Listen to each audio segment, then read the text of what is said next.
what are some of the things that you recommend that people factor in beyond just looking at from a perspective of here's my monthly expenses, here's my mortgage, here's my income? What are some things that you recommend that people look at or that they factor into their decision making beyond just the cost of the home and their monthly payment? What are the things that you're looking at when you're developing someone's financial plan as far as using their home as like an asset, as a tool?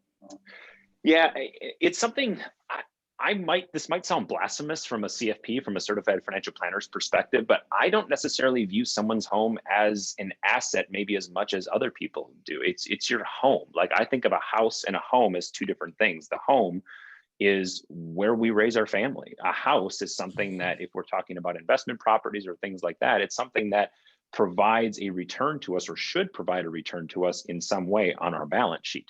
So the things that I like to think of from an outside the box perspective of buying a home, obviously in that first year of home ownership, the joke that I always talk to people about is, especially if this are a first time home buyer, congratulations, welcome to being home rich and cash poor, right? Because despite all of your due diligence, despite all of the things that you thought you were planning for, home ownership, and this is true for first time home buyers as well as when you up level a home, that there are going to be things that are going to be in that home that are going to cost you money that you didn't think that either A, you had planned on doing, or they're going to be a little bit more expensive. If you're moving up in home, typically you have more real estate, you have more either outside, which requires landscaping and care, or inside you have extra home, you have extra rooms which require furnishing, maybe painting.